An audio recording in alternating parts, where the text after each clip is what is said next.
Maintenance of dignity and సాల్విటీ at governor's address అనేది చాలా స్పష్టంగా ఈ రూల్ బుక్లో ఉంటే మనమే రూల్స్ని ఇంప్లిమెంట్ చేయాల్సిన వాళ్ళం.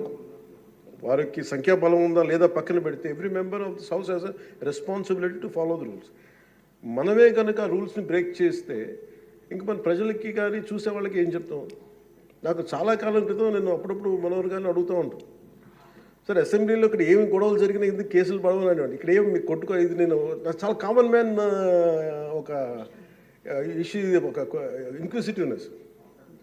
అండ్ నాకు పార్లమెంట్లో గొడవ జరిగినప్పుడు ఏమి ఏంటి ఇబ్బంది పెట్టేస్తారు ఏంటంటే, ఇక్కడ అవేమి ఉండవు, ఇక్కడ ఇట్స్ ఫ్రీ ఫర్ ఆల్ అన్నట్టుగా మాట్లాడితే then we have more responsibility. మన మీద రూల్స్ పెట్టలేదు అంటే ఏం కేసులు పెట్టమండి. ఇదే కనుక నిన్న వాళ్ళు చేసిన గొడవే కనుక గవర్నర్ గారి మీద ఆయన సుప్రీంకోర్టు జస్టిస్గా ఉన్నప్పుడు ధైర్యం చేయగలరా?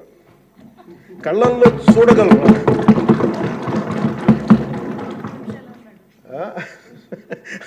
నాకు అదే అనిపించింది. అంటే గౌరవించాల్సింది పోయి ఈ విధానం ఏంటనిపించింది. నిన్న టీవీ వాళ్ళని అడిగారు, మీరు వీళ్ళ వైసీపీ నాయకులు ఇలా మాట్లాడారు కదా, మీ ఇదేంటి అని. వైసీపీ సినానిమ్ ఫర్ రక్కస్, అంటే గొడవకు కానీ బూతులు కానీ వాళ్ళు పర్యాయ పదం అయిపోయారు. నిన్న చూసిన గొడవ జరిగిన తర్వాత నాకు నిజంగా అనిపించింది, గౌరవ ముఖ్యమంత్రి గారు అన్ని సంవత్సరాలు వాళ్ళు ఎలాగా వాళ్ళని తట్టుగా నిలబడ్డారో ఆయనకి హ్యాట్స్ ఆఫ్ తెలియజేస్తాడు. అది ఎంత గట్స్ ఉండాలి, ఎంత దమ్ము ఉండాలి.